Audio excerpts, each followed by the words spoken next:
que é o ponto de pedido? Quando o estoque alcançar a quantidade X, emite-se um novo pedido. Ponto de pedido é uma quantidade do estoque que, quando atingida, deverá provocar um novo pedido de compra, representado por uma fórmula fácil. Ponto de pedido é igual a C vezes TR mais EMIN, ou ES. C é consumo, TR, tempo da reposição, e EMIN, estoque mínimo, e se fosse ES, estoque de segurança. Em fórmulas, estoque mínimo e de segurança é a mesma coisa.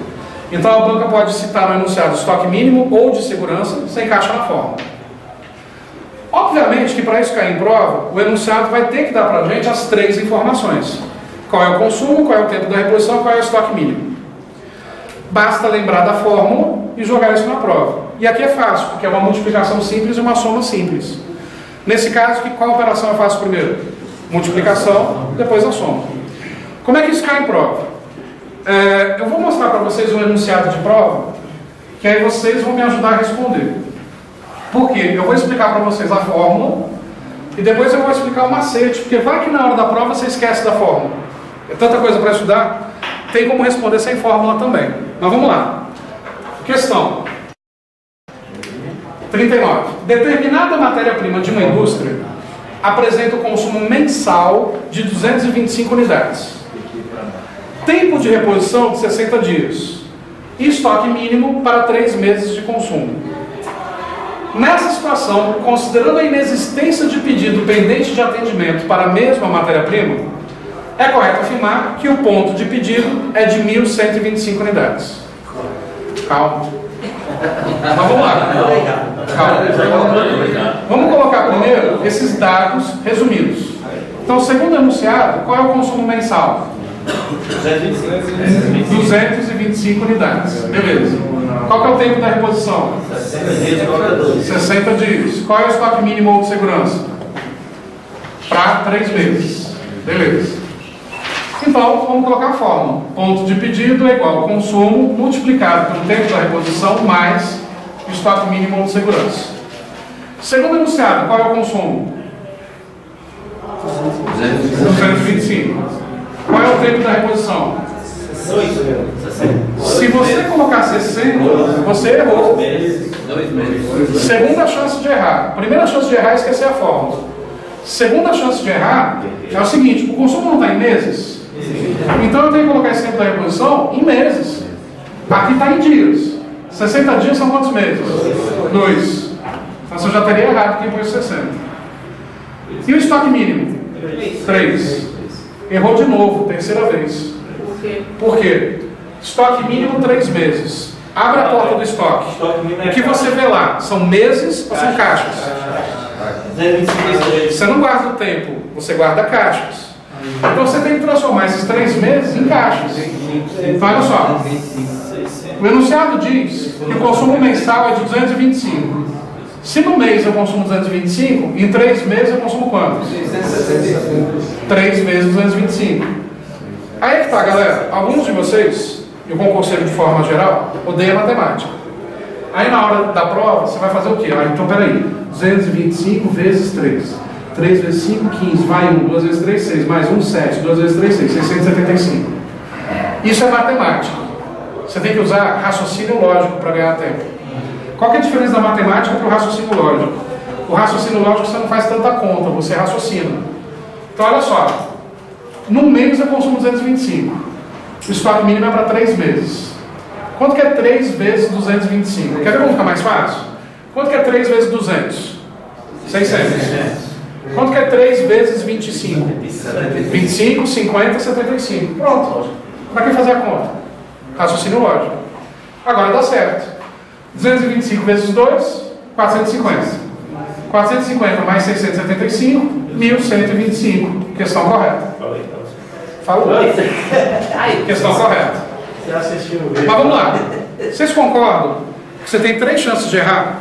Esquecer a fórmula, esquecer de converter o tempo da reposição para a mesma linguagem de tempo do consumo e esquecer de converter o estoque mínimo de segurança para a quantidade de caixas. Você tem 3 chances de errar. Então é o seguinte, eu vou ensinar para vocês um macete que você não vai usar a fórmula. Você vai fazer direto, mais rápido, sem chance de erro. O macete é o seguinte, esquece a fórmula. Primeira dica do macete: transformar o tempo da reposição e o estoque mínimo na mesma linguagem de tempo do consumo. Consumo na mensal? 60 dias são quantos meses? 2. Vou colocar aqui do lado, 2. 3 meses são quantos meses? 3. Beleza. Segundo passo do macete, somar esses dois números. 2 mais 3? 6. Ou 5. Foi na onda aí. 5. Você cantou uns 2, 3, 3, professor. Pegadinha do malandro. Vai de volta. 2 mais 3? 5. Último passo, multiplicar esse 5 pelo consumo. 5 vezes 225, 1125, questão correta. Só. Você achou esse 5? De novo. Ficou preocupado em me colocar na pegadinha, não prestou atenção, né? Olha só. Consumo na mensal? Tempo da reposição 60 dias. 60 dias são quantos meses? 2. 3 meses são quantos meses? 3. Agora você soma os dois números. Daí vem o 5. 2 mais 3? 5. Último passo. Multiplicar esse 5 pelo 225. 5 vezes 225, 1125 é só correta. Sem fórmula. Vou colocar um outro exemplo. Vou colocar aqui embaixo. Vamos direto para o macete agora. Uma determinada empresa tem um consumo quinzenal de 1.000 unidades. Beleza? Tempo da reposição de 45 dias. E o estoque mínimo ou de segurança, 15 dias. Qual é o ponto de pedido? Direto pelo macete. Consumo não está em quinzenas? 45 dias são quantas quinzenas? 3. 15 dias são quantas quinzenas? 1. 3 mais 1? 4. 4 vezes 1.000? 4.000. Acabou a questão. Sem fórmula, direto ao ponto, bem mais rápido. Sempre vai dar certo? Sempre. Porque isso daqui, galera, está te obrigando a converter. Enquanto que usando a fórmula, você pode esquecer de converter. Observe uma coisa, um outro macete. Como eu estou transformando o tempo da reposição e o estoque de segurança na mesma linguagem de tempo do consumo e multiplicando ou somando os dois números, não é a mesma coisa do que eu descobrir qual é a quantidade do tempo da reposição, qual é a quantidade do estoque de segurança e somar os dois. É a mesma coisa. Quer ver? Consumo é quinzenal. 45 dias eu consumo quantas? 3.000. Estoque de segurança 15 dias. 15 dias eu consumo quantas? 1.000. 3.000 mais 1.000? 4.000. Esse é o ponto de pedido. Então, para que a fórmula? É bem mais fácil pelo macete. Tudo em administração de materiais, todas as fórmulas vai ter macete? Nem todas. Mas quando couber eu vou explicar para vocês. Beleza? Pegaram a ideia? Não confio. Não acredito. Então é o seguinte. Antes disso, vamos ver aqui a questão 40. Aí eu vou colocar vocês para trabalhar um pouquinho. O ponto de pedido é um método utilizado para identificar o limite máximo de estocagem de determinado item do estoque? O ponto de pedido é o limite mínimo. Questão errada. Como eu não acredito, para tudo. Então é o seguinte, tem 3 questões. Oi? Tem 3 questões aí para vocês agora fazerem sozinhos. Mas deixa eu só explicar algumas coisas antes. Essas 2 primeiras questões do para tudo são do CESP. A terceira questão é da banca mais difícil que existe, que elabora as questões mais complexas, que é da FGV. Essa questão aqui é de uma prova do Senado. E provas do Senado geralmente são bem difíceis. O que acontece? A A e a B é seguindo o exemplo que eu citei. A C também é seguindo o exemplo que eu citei, mas ao ler, vocês vão perceber que tem uma pegadinha. Deixa eu ler junto, aí eu dou um tempo para vocês fazerem sozinhos. Letra A. Se o material apresenta consumo quinzenal de 60 unidades, estoque mínimo de 1 mês, e o tempo de reposição de 45 dias, e não há pedidos pendentes de atendimento, então o ponto de pedido é de 300 unidades? Você vai responder. B.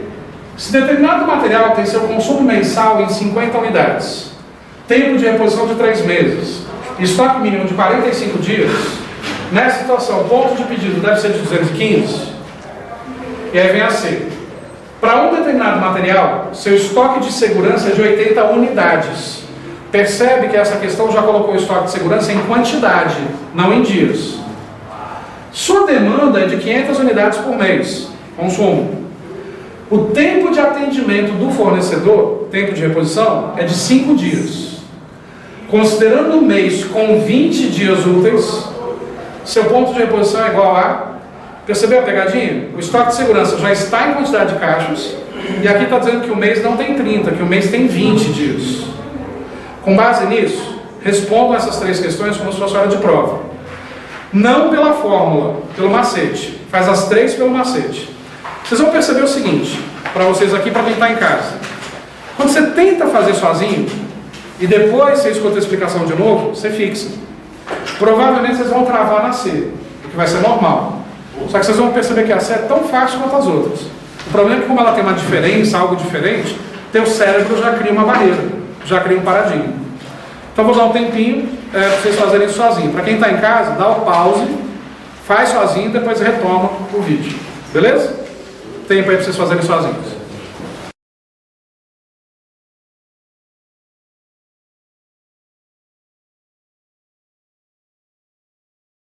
Vamos lá, letra A. Se o material apresenta consumo quinzenal de 60 unidades, então consumo quinzenal, 60. Estoque mínimo de 1 mês. Então, estoque mínimo, 1 mês. Tempo de reposição de 45 dias. TR, 45 dias. Então, vamos direto para o macete. Consumo não é quinzenal? 1 mês são quantas quinzenas? 2. 45 dias são quantas quinzenas? 3. 2 mais 3? 5. 5 vezes 60?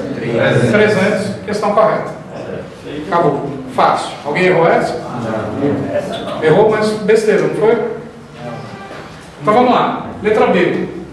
Se determinado material tem um consumo mensal de 50 unidades, tempo de reposição de 3 meses e estoque mínimo de 45 dias. Aí está perguntando se o ponto de pedido é de 215. Então vamos lá. O consumo não é mensal? 3 meses são 3 meses. 45 dias são quantos meses? 1 mês e meio. 1,5. 3 mais 1,5, 4,5. Vezes 50, então 4 vezes 50, 200. Meio vezes 50, 25. 225. 225 é igual a 215? Não, questão errada. Alguém errou essa?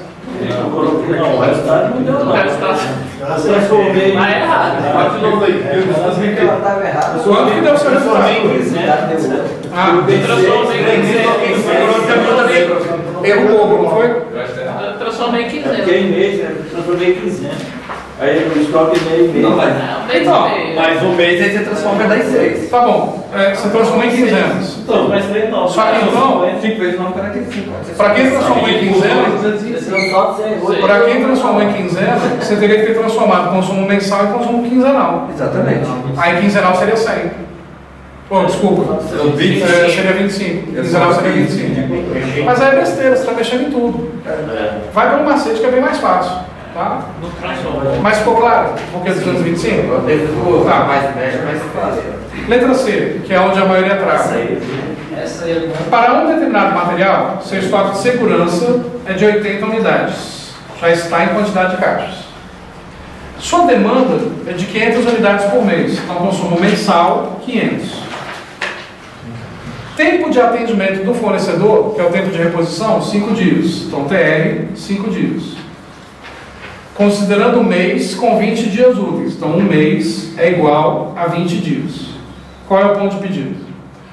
Lembra que o macete nada mais é do que transformar a quantidade do estoque de segurança em quantidade de caixas, a quantidade de tempo do tempo da reposição em quantidade de caixas e somar os dois? O estoque de segurança já está em quantidade de caixas, 80 unidades. O que eu tenho que fazer então? Descobrir qual é a quantidade para 5 dias e somar os dois. Só isso. Então vamos lá. No mês eu consumo 500. Só que esse mês tem 20 dias. A pergunta que eu vou fazer é estranha, mas ela é coerente. 5 dias são quantos meses?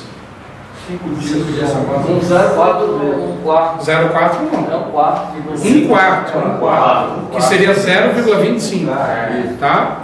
Então olha só, no mês eu consumo 500, só que esse mês tem 20 dias. 5 dias não é um quarto de 20? 5 dias, nesse caso, não é um quarto de mês? Se a questão não falasse que o mês tem 20 dias, 5 dias seria um sexto de mês, porque tem 30. Só que aqui está falando que tem 20. Então 5 dias é um quarto de mês. Qual é a quantidade que eu consumo em 5 dias? Um quarto de 500. Quanto que é um quarto de 500? 125. Mais 80. Mais as 80. Então olha só, 125 é a quantidade para um quarto de mês, para 5 dias. Quanto que é 125 mais 80? 205. 205. Resposta correta, letra C. 205. Acabou. Puro raciocínio lógico. Percebe que o problema aqui não é a matéria, a administração de materiais. O problema é matemática. Só que vocês acham que esse é um problema só de vocês que estão aqui na sala? Isso é um problema de todo mundo que está assistindo esse vídeo, isso é um problema de qualquer sala de aula. Português e matemática é o grande problema. Só que aí que tá, galera. Português e matemática a gente estuda desde o pré, primeira, quarta série, até o oitavo, segundo grau e ainda tem um pouquinho na faculdade. A gente estuda isso há anos e até hoje não aprendeu. Porque a gente é bobo, burro, lento? Não. Por causa da praga da qualidade do ensino brasileiro. O ensino brasileiro nos ensina não a pensar, nos ensina a decorar. Esse que é o problema. E tudo aquilo que a gente decora, a gente esquece. Quer ver um exemplo? Por que vocês têm dificuldade de interpretação de texto? Por que vocês têm dificuldade, por exemplo, de redação? Porque não lê. Mas a gente não lê, não é porque a gente é preguiçoso, tal. É porque a leitura não dá prazer. Porque a forma que nos induziram a ler não é prazerosa. Quer ver um exemplo? Eu citei isso na aula de técnica de estudo. No segundo grau, você tem que ler aqueles livros chatos pra caramba. Dom Casmurro, Memórias Póstumas de Brás Cubas, Iracema, né, A Senhora, e por aí vai. Guarani e tal. Tá lembrando o nome, né, dos livros. Então, olha só. A professora só fala assim, ó, livro tal, resenha e resumo dia tal, prova dia tal. E não dá prazer, porque os livros são antigos, num linguajar chato, são livros escritos há 100 anos ou mais. Se nos dão prazer em ler, se cria uma curiosidade para o jovem querer ler, é diferente. Você começa a gostar de ler. Então o problema está no ensino brasileiro, seja na rede pública ou privada, é a mesma porcaria.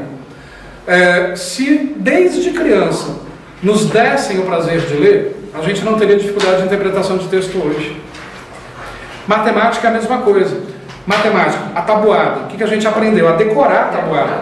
Macetes para responder a tabuada sem fazer a conta. Sendo que o legal era aprender o raciocínio lógico. Qual que é a diferença de matemática para raciocínio lógico? Matemática é o cálculo. Raciocínio lógico é a interpretação do cálculo. O que está na maioria das provas é matemática, mas tem muitas de concurso que tem raciocínio lógico também, junto com a matemática. Todo mundo acha que é sinônimo, não é. Quando tem matemática no edital, é conta. Quando tem raciocínio lógico, é interpretação. Questões típicas de raciocínio lógico. João ama Maria, Maria ama Pedro, Pedro ama o Zé. Qual é a cor do cavalo do Joaquim? Claro que eu exagerei, não é tão maluca assim a questão, mas entende? É parecido com isso. É interpretação. A gente aprendeu isso na escola? Não. Nenhuma escola ensinou raciocínio lógico para aluno nenhum. Apenas aquela top das galáxias que você deu a sorte de colocar seu filho, pagou caro pra caramba e lá tem. Fora isso, não tem. Então assim, o problema é esse. Vamos voltar para a interpretação. Interpreta o texto primeiro. Para um determinado material, o estoque de segurança é de 80 unidades. Já está na quantidade de caixas. A demanda é de 500 unidades por mês. O consumo é de 500 unidades por mês. O tempo de atendimento do fornecedor, que é o tempo de reposição, é de 5 dias. Considerando o mês com 20 dias úteis, qual é o ponto de pedido? Se o mês tem 20 dias úteis, 5 dias é um quarto de mês. Nesse mês eu não consumo 500? Então, quantas caixas eu consumo em um quarto de mês? Se em 20 dias eu consumo 500, em 5 dias eu consumo um quarto de 500. Qual é a metade de 500? 250. Qual é a metade de 250? 125. Um quarto não é a metade da metade? Então você não precisa nem fazer a conta. metade de 500, metade da metade, 125. Aí eu pego essa 125 do tempo da reposição e somo com a quantidade que já está mastigada no estoque de segurança. Porque aqui não está em tempo, já está em quantidade de caixas. 125 mais 80, 205. Resposta correta, letra C. Tá, e se eu quisesse fazer pela fórmula? Como é que eu faria pela fórmula a letra C? Pela fórmula, eu acho mais complicado, mas dá para chegar no resultado também, só demora um pouco mais. Quer ver pela fórmula? Ponto de pedido é igual consumo multiplicado pelo tempo da reposição mais estoque mínimo de segurança. Então, pegando os dados do enunciado, qual é o consumo? 500. Qual é o tempo da reposição? 5 dias não. Se o consumo está em meses, eu tenho que colocar o tempo em meses. 5 dias são quantos meses? De 20 dias? 1/4 de mês. 1/4 é 0,25. Mais o estoque de segurança, que já está em quantidade de caixas. Se está falando que é 80, então estoque de segurança, 80. Aí eu copio, porque não está em tempo, está em caixas. 500 vezes 0,25. Aí qual é o problema na hora da prova? Você quer fazer esse cálculo no papel e não vai para o raciocínio lógico. Aí o que você vai fazer? 0,25 vezes 500, com os dois zeros aqui para fora. 5 vezes 5, 25, vai 2, 2 vezes 5, 10, mais 2, 12, vai 1, 5 vezes 1, baixa os dois zeros, conta as duas vírgulas, 125. Você se enrola, porque você não está acostumado com isso, você não faz isso mais todo dia. Você só está voltando a estudar isso hoje porque é um concurso. Então, cara, esquece isso daqui, vai para o raciocínio lógico. Isso foi com a mão mesmo. 500 vezes 0,25, não é 1/4 de mês? Então, quanto que é 1/4 de 500? 125. Pronto, raciocínio lógico. Para que fazer a conta? 125 mais 80 dá quanto? 205. Resposta correta, letra C. Tá vendo? Dá para fazer pela fórmula também. Mas se você esquecer de converter o tempo da reposição para a mesma linguagem de tempo do consumo, quebrou. Se você esquecer a fórmula, quebrou. Então não é melhor pelo raciocínio lógico e pelo macete? Bem melhor. Só que aí que tá. Eu dei um tempo para vocês fazerem essas três sozinhos. Quem está em casa, deu pausa no vídeo e tentou fazer as três. O fato de você ter tentado fazer as três, ouviu a explicação, agora significa que você aprendeu? Não. Aprendeu, mas não significa que você vai acertar. O que você tem que fazer agora? Treinar. Pelo menos mais umas 10, 20 vezes. Aí é que tá. Na apostila que eu mando por e-mail, e para quem está em casa também é só mandar um e-mail para mim que eu mando e-mail, tem lá 700 questões no meio da apostila, de administração de materiais. No meio dessas 700 questões, tem pelo menos uns 10 com outros números, outras questões diferentes dessa. Treina, repetidas vezes. E tendo qualquer dúvida, não espera a próxima aula, no caso do presencial, e, enfim, manda para mim no WhatsApp. Vocês anotaram no meu WhatsApp, 984698256, manda na hora, eu respondo. Beleza? E como vocês vão ter acesso a isso em vídeo, assista repetidas vezes de novo, até pegar. Esse é o primeiro cálculo da matéria, tem mais cálculos. Beleza?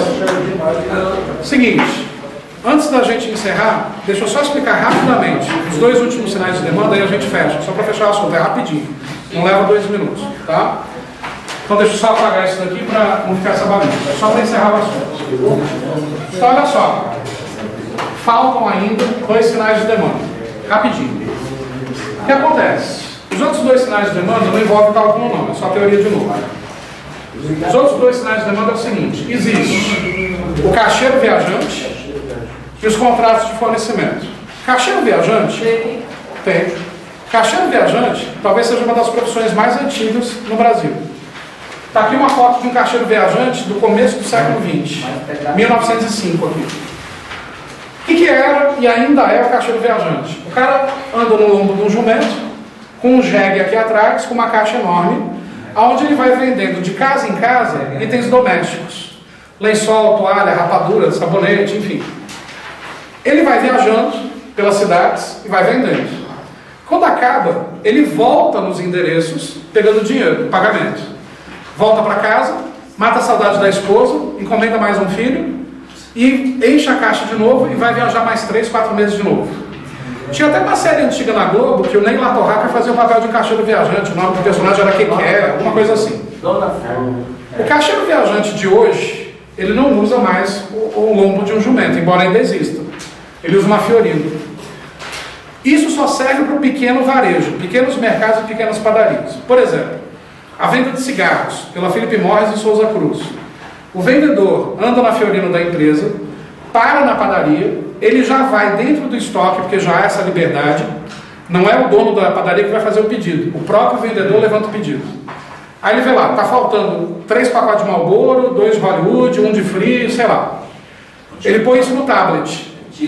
Aí ele vai até a Fiorino, conecta o tablet numa impressora que já tem aqui dentro, ele já imprime a nota fiscal e o boleto. Ele vai atrás da Fiorino, pega o cigarro e abastece a padaria, tudo na mesma hora. Isso é o caixeiro viajante do mundo moderno. Resumindo, caixeiro viajante do mundo moderno, ele mesmo levanta o estoque, ele mesmo já entrega tudo ao mesmo tempo. Talvez por uma questão de segurança, o vendedor passe pela manhã, tirando os pedidos, e à tarde vai um carro escoltado, porque cigarro é o que o ladrão quer roubar, e aí então faz a entrega, mas é tudo na mesma hora. Isso é caixeiro viajante. Dá para fazer isso com um grande varejo, um grande supermercado, Carrefour da vida? Não. Imagina um vendedor de Coca-Cola parando uma Scania, levantando o estoque daquela loja, descarregando a Scania. Aí não rola, né? Isso é só para pequeno varejo. Para fechar. E para o grande varejo, o que a gente faz? Aí são os contratos de fornecimento via EDI, Electronic Data Interchange, troca eletrônica de informações. Como é que funciona? A Coca-Cola faz um contrato com o Carrefour anual, onde durante aquele ano o preço da Coca-Cola é fixo. Só que o Carrefour tem a obrigação de comprar uma quantidade mínima durante o ano. Onde você compra uma latinha de Coca-Cola e passou no caixa do supermercado. Passou o código de barra, você pagou. Aquele caixa do supermercado manda a informação para o computador central da loja, dando baixa no estoque em uma latinha. Todas as latinhas vendidas durante o dia, o computador central vai dando baixa. Você estabelece um Kanban eletrônico, onde chegando no nível X do estoque, o computador já manda um sinal para o fornecedor. E no dia seguinte, 6 da manhã, o fornecedor está entregando, sem ninguém pegar o telefone. Isso é um contrato de fornecimento via EDI. Então, para o pequeno varejo, caixeiro viajante. Para o grande varejo, contratos de fornecimento, que é a forma mais tecnológica avançada de sinal de demanda. Percebe, para fechar, os sinais de demanda são vários, mas não tem assim qual é o melhor. Depende da realidade, do tamanho e da estratégia de cada organização, para adotar um ou outro. Posso adotar sinais de demanda diferentes para produtos e fornecedores diferentes? Posso também. Beleza? Dúvidas? Perguntas? Finish. Mudando de assunto então, agora a gente vai entrar em gestão de estoques, que é o maior assunto da matéria, é onde a gente entra na parte matemática, tem cálculo, enfim. E hoje a gente começa a jogar alguns cálculos. Antes disso, então, o que a gente viu até agora? A gente viu a parte introdutória, as funções da área de materiais, objetivos, sinal de demanda, falamos de compras, então agora a gente vai falar de estoques. O pessoal do estoque é um pessoal diferente da área de compras, conforme a gente já falou.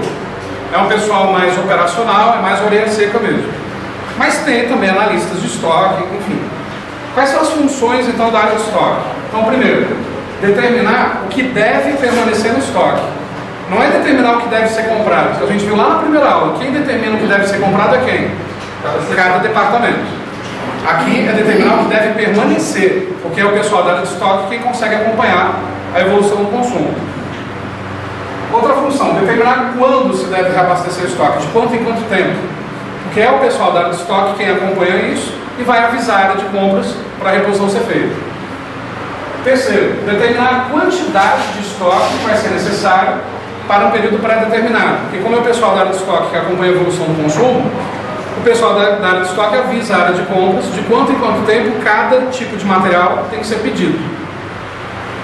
Outra função, acionar o departamento de compras para executar a aquisição do estoque. Então, quer dizer, outra função da área de estoque é avisar compras que tem que comprar. Outra função, receber, armazenar e atender os materiais estocados de acordo com as necessidades. A gente viu na primeira aula que quem recebe, o primeiro recebimento lá na porta da empresa, é compras. Só que o recebimento interno, na porta do almoxarifado, é o pessoal do estoque. Aqui é o recebimento interno. Tá? Outra função, controlar o estoque em termos de quantidade e valor, fazendo cálculos de PEPs, OEPs e custo médio, para atribuir valor ao estoque. Depois a gente vai ver esses cálculos. Por fim, manter os inventários periódicos, fazer os balanços constantemente para manter o controle e identificar e retirar do estoque os itens danificados, obsoletos, porque não faz sentido ficar alguma coisa no estoque ocupando espaço. Então essas são as funções do pessoal da área de estoques. Essa questão aqui a gente já fez, mas eu estou repetindo porque como agora o assunto é estoque, para a gente aprofundar. Então vamos lá, de novo, essa mesma questão. Especificar adequadamente o bem a ser adquirido, comprar na quantidade certa e na qualidade esperada, armazenar adequadamente o material no estoque, distribuir o material necessário às unidades organizacionais, são funções da administração de materiais? Errado. A gente já fez. Ó, distribuir o material é função da área de materiais, é logística. Armazenar adequadamente é função da área de materiais, é guardar. Comprar na quantidade certa, área de compras. Agora, especificar adequadamente o bem a ser adquirido é escolher o que tem que ser comprado. Acabei de falar, quem é que escolhe o que tem que ser comprado? A empresa inteira, cada departamento. Quem especifica é cada departamento. A área de compras apenas executa, junto com o estoque, a área de materiais inteira. Então o erro da questão é o especificar adequadamente. Isso está errado. Beleza? Isso daqui a gente já tinha visto lá na primeira aula. Bom, outra coisa que a gente já tinha visto, mas para aprofundar mais, porque cai bastante, é os tipos de estoques que existem. Como isso a gente já viu, eu vou falar um pouco mais rapidamente. A gente estoca matéria-prima, que é o material no estado bruto, que tem que ser manipulado. No caso da padaria, farinha, ovos, leite é matéria-prima. Materiais em processamento é porque já está no meio da manipulação. Farinha, ovos, leite na batedeira.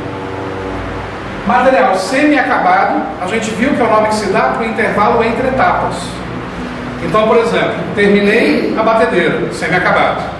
Coloquei na forma, semi-acabado. Entre etapas, semi-acabado. No meio da etapa, em processamento. Material acabado, que a gente viu que está pronto, mas não está pronto. Está pronto, mas não está ainda disponibilizado para venda e para o consumo, por alguma razão. O cliente ainda não pode comprar ou consumir. Produto acabado, esse já está pronto para ser consumido, pode ser consumido na hora. Material em trânsito, porque ele está em deslocamento, do ponto A para o ponto B. E os materiais auxiliares, que não vão no produto final, mas auxiliam na transformação da matéria-prima em produto final. Aquele exemplo da luva que o padeiro usa para manipular a massa do bolo, mas a luva não tem que ir no meio do bolo, é um material auxiliar. Só que agora entrou um conceito novo que eu não tinha explicado: estoque de segurança. Existe o estoque mínimo e o estoque de segurança. O estoque mínimo é o mínimo que pode chegar para que eu não fique na mão. Então chegou no mínimo, no início do mínimo, eu faço pedido. Eu continuo consumindo. Esse tempo que dura o estoque mínimo tem que ser o tempo que o fornecedor leva para repor, para eu não ficar na mão. Caso eu fique na mão, eu posso ter um estoque de segurança, que é uma reserva que eu deixo até em separado para caso ocorra algum problema. Então, estoque mínimo de segurança é a mesma coisa? Não. Só que em fórmulas, em gráficos, estoque mínimo de segurança é a mesma coisa.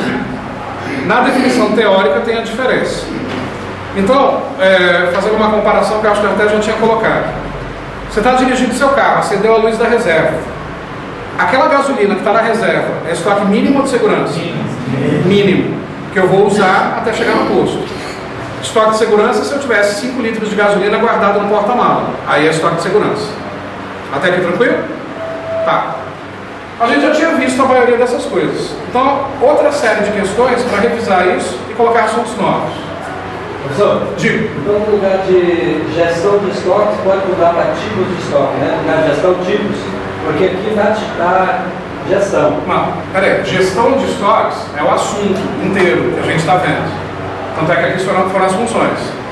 Dentro desse assunto, aqui está tipos de estoques. Essa tela. Só que aqui está gestão. No nosso está desse jeito aí. Não, tudo bem, mas são tipos. Aqui são tipos. São tipos de estoque. Beleza? Beleza. A gente vai ver agora então uma série de questões do mesmo enunciado para reforçar isso, para ver outras coisas. Então vamos lá. Essa questão aqui tem um enunciado, mas são 6 questões do mesmo enunciado. Uma organização produz e distribui para uma grande rede varejista no Brasil, alimentos em conserva, como milho, ervilha, ameixa e pêssego. Na sede da empresa, além da unidade produtiva, existem 2 depósitos de grande capacidade separados. Um para guarda dos insumos ao processo produtivo e outro para estocar os produtos prontos. A partir da situação hipotética acima, é acerca de materiais, julgue os itens. Então, olha só, nessa questão, o que ela está querendo dizer para a gente? Tem uma fábrica de alimentos em conserva, tem um estoque onde está as frutas no seu estado bruto e no outro estoque elas já embaladas, prontas para serem vendidas. Beleza? Então vamos para as questões. 42. Como a organização possui depósitos separados para as matérias-primas e para os produtos acabados, o controle de estoque das matérias-primas e dos produtos deve ser feito de maneira independente, pois trata-se de conteúdos diferenciados quanto à dimensão da produção. Certo ou errado? Certo. Então, eu tenho que gerenciar os 2 estoques de forma independente? Sim. Questão correta? Sim. Questão errada. Um depende do outro. Galera, para pensar. Se o meu estoque de produto acabado está lotado até o teto, eu preciso comprar matéria-prima agora? Então, um depende do outro. Se eu tenho um baixo estoque de produto acabado, o que eu tenho que fazer? Comprar mais matéria-prima para produzir. Um depende do outro. O problema é quando alguém controle, O controle dos estoques das matérias-primas e dos produtos deve ser feito independente. Não. Eu controlo a quantidade que eu tenho que comprar de matéria-prima de acordo com a quantidade de produto pronto que eu ainda tenho. Se você tira ele do controle, ficava certo, né? Independente. Não, continuaria errado. Será? Os estoques de matéria-prima e dos produtos devem ser feitos de maneira independente. Não. Dependente. Por exemplo, para sua casa, você vai comprar mais queijo se você tem queijo congelado? É porque na questão de se colocar estoque, vem à mente a gente falar que está guardando. Então, entendeu? Se você está guardando, não tem nada a ver com controle. Eu estou pensando dessa forma. Mas faz sentido você guardar estoque do produto pronto que não foi vendido? Você não tem que guardar isso, tem que vender. Entendeu? Então, de qualquer jeito, ficaria errado. Tá? Então, olha só. É dependente, tá? Depois que eu comentar essas questões, eu vou mostrar para vocês a estratégia do CESP. Não, já vou falar agora. Essa primeira questão, vocês erraram. A maioria errou. São 6 questões. Vocês sabem que CESP, uma errada não uma certa. Então, das 6 questões, você já está devendo uma, concorda? Então, beleza. Vamos para a segunda. Considere que o estoque mínimo da matéria-prima milho foi calculado de modo a suprir as possíveis oscilações no consumo, os possíveis sinistros da sua distribuição e a variação na qualidade, entre outros fatores. Nessa situação, é correto afirmar que o estoque mínimo influencia diretamente na definição do período de tempo relativo ao ressuprimento desse estoque?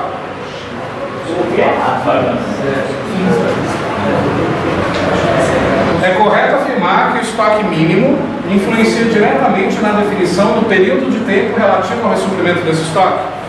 Sim. Certo ou errado? Certo. Errado. Mas olha, vocês vão ficar com raiva de vocês mesmos. Para pensar. O que é estoque mínimo? É aquela quantidade que eu tenho que ter para dar tempo do fornecedor me entregar. É a quantidade que eu deixei no estoque mínimo que vai definir o tempo que o fornecedor demora, ou é o tempo que o fornecedor demora que vai definir a quantidade que eu tenho que ter no estoque mínimo? Entende? Se eu tiver uma caixa, 1000 caixas ou 0, o fornecedor tem o tempo dele. Então, é o tempo da reposição do fornecedor que define a quantidade que eu tenho que ter no estoque mínimo, não o inverso. Só que, por que vocês erram? Não são só vocês, não. Quase todo mundo erra. Falta de, fechar os olhos e imaginar a cena acontecendo. Só que isso só consegue fazer quem já tem familiaridade com isso, já trabalha na área ou fez administração. Não é o caso da maioria de nenhum concurseiro. Entende? Então, quer dizer, olha só a estratégia da banca. São 6 questões do mesmo enunciado. A maioria errou as 2 primeiras. Você sabe que uma errada não uma certa. E é peso 2. Então, olha só. Você já está com menos 2, que na realidade é menos 4. Só que é peso 2. Menos 8 pontos na prova. Já está começando a ficar fora do concurso, não tá? Mas calma. Terceira questão desse enunciado, olha só. Mas ficou claro por que está errado? Não é o estoque mínimo que define o tempo que o fornecedor demora. É o tempo que o fornecedor demora que define a quantidade que eu tenho que ter no estoque mínimo. Beleza? Terceiro, do mesmo enunciado. Essa aqui é sacana.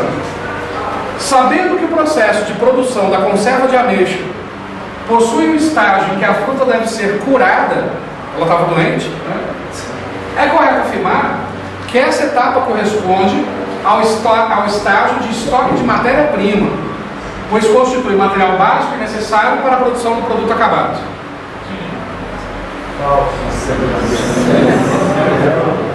Vamos lá.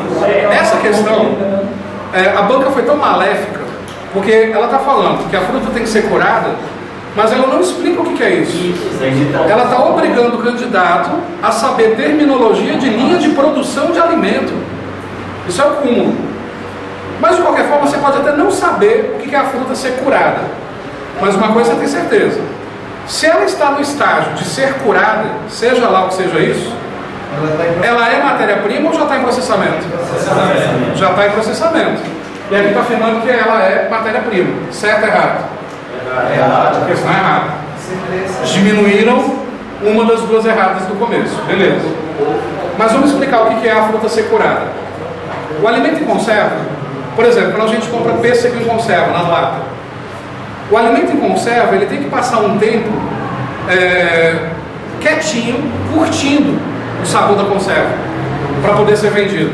Então a cura da fruta é um dos estágios finais da produção. Eu posso dizer que a fruta ser curada é material acabado já.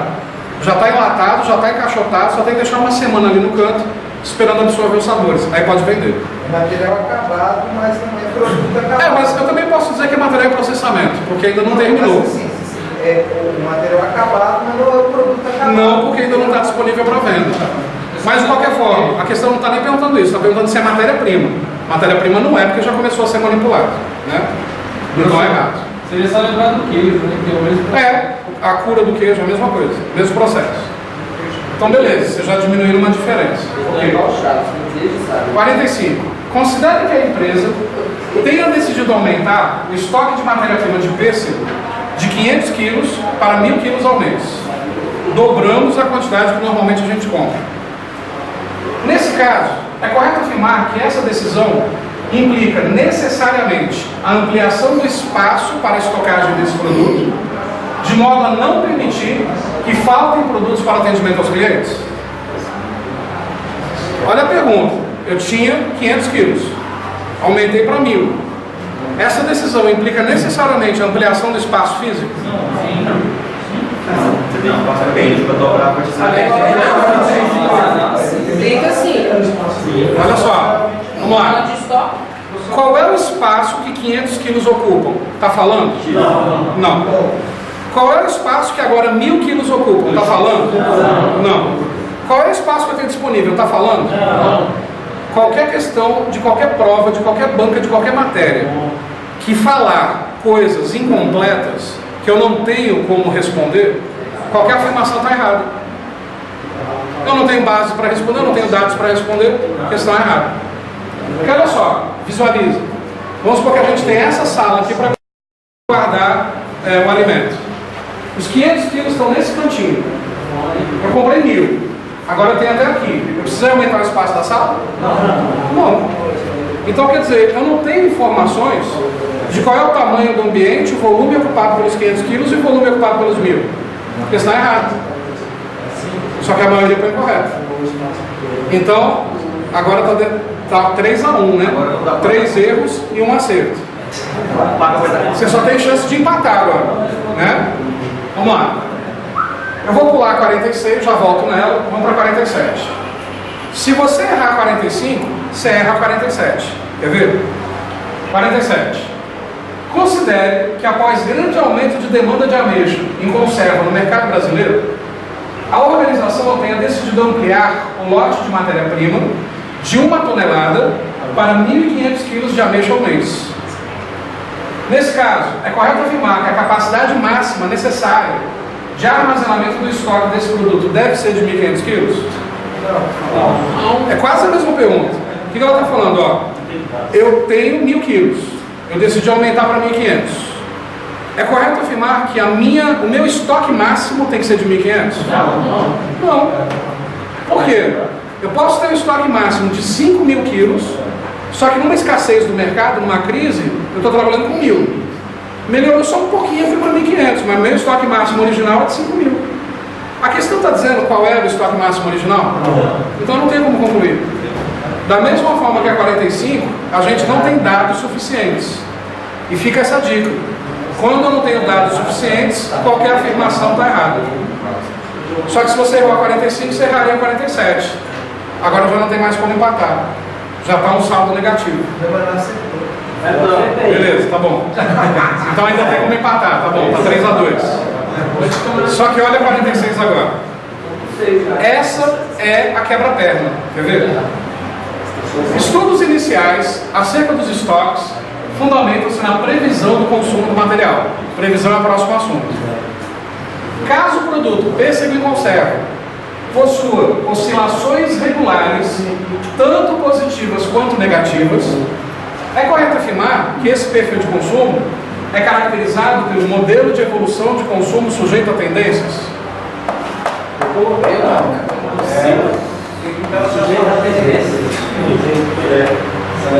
Olha só, esse é um assunto que eu ainda vou explicar, mas dá para interpretar o texto. O problema é que na hora da prova a gente não consegue. Mas olha só, o que vocês têm que fazer em hora de prova? Outra dica de técnica de estudo para vocês. Quando você pega uma questão, seja ela qual for, cria o hábito de começar a grifar as palavras-chave. Me ajudem a identificar as palavras-chave daqui. Vamos ler de novo. Estudos iniciais acerca dos estoques fundamentam-se na previsão do consumo do material. Qual é a palavra-chave dessa frase? Previsão. O assunto da questão é métodos de previsão, concorda? Ok. Caso o produto pêssego e conserva possua consumo caracterizado por oscilações regulares, tanto positivas quanto negativas, qual é a palavra-chave? Oscilações regulares, beleza. É correto afirmar que tal perfil de consumo é caracterizado pelo modelo de evolução de consumo sujeito a tendências. Qual é a palavra-chave? Tendências. Então olha só. O que a questão está perguntando? Nos métodos de previsão de estoques, oscilações regulares seria chamado tendências? Isso é a pergunta. Não sei, né? A gente ainda não viu. Mas interpreta. O que é uma oscilação regular? Não. Só a palavra oscilação regular. O que é isso? Imagina que eu sou uma criança de 7 anos. Tio, o que é oscilação regular? O que você responderia para uma criança entender? Tá alto, tá baixo. Pronto. Tá alto, tá baixo, tá alto, tá baixo, tá alto, tá baixo. Isso é uma oscilação regular. Eletrocardiograma. A batida do coração é uma oscilação regular, não é? Embora a batida do coração seja uma oscilação regular, as batidas são idênticas? Não. Eu tenho picos mais altos ou menos altos e eu tenho vales mais baixos ou menos baixos. Mas é regular. Pico, vale, pico, vale, pico, vale. A não ser que você tenha sopro cardíaco e fica pico, pico, vale. Não é? Mas enfim, isso é uma oscilação regular. Beleza. Um consumo de algum material que o gráfico seja assim, oscilação regular, o nome certo disso seria tendências. Calma. Esquece tudo agora. Só a palavra. Tio, o que é uma tendência? É algo que está na roda, é algo que está em... Algo que está na moda. É, algo que está em evidência. Então, eu posso dizer que tendência ou é algo só subindo, ou é algo só caindo. Por exemplo, azul vai ser a cor do verão. Então, os sungas e biquínis azuis vão rachar de vender. Vai só subir. Passando o verão, talvez caia. E nunca mais volte. Talvez volte. A pergunta é, tendência que ou só sobe ou só desce, é uma oscilação regular? Não. Então a questão está o quê? Errado. Sem saber o assunto, dá para responder por interpretação de texto. Desde que você tenha familiaridade com a ideia de pensar como gestor. Vocês estão percebendo o que as bancas querem? São questões de várias provas, de vários cargos. As bancas querem o quê? Gestores. Isso para nível médio, isso para nível superior, isso para qualquer cargo, isso para qualquer nível. Então as bancas querem o quê? Pessoas que saibam gerenciar alguma coisa. Agora calma, eu vou explicar o que é isso. Você vai ficar bem mais claro e vocês vão entender legal. Mas só para mostrar que dá para responder por interpretação de texto algumas coisas. Beleza? Até aqui tranquilo? Então tá. Ainda mais que eu fiquei devendo. Pois é. Mas se você pegar do saldo de 6 questões, a maioria fica devendo 1. Percebe? Só que ó, essas 6 questões são peso 2. Então valem 12 pontos. Uma errada e uma certa. Então você perdeu 24. Para quem errou a 6. Já está fora. Porque você não vai gabaritar todo o resto. Você vai errar alguma coisa. Já está ficando fora do concurso. Isso é CESP, que é uma errada numa certa. No caso da IADES, FCC, Sesgran Rio, aí não, você pode chutar. Só que são menos questões. Então quer dizer, a chance de você passar no chute é muito remota. Porque cada questão tem 4 ou 5 itens. Se tem 5 itens, você tem 20% de chance de acertar chutando. E imagina, cada questão tem 5 itens. Pô, é mais fácil ganhar na Mega Sena da virada sozinho do que passar chutando numa prova. Isso daí é certo. Mas vamos mudar de assunto.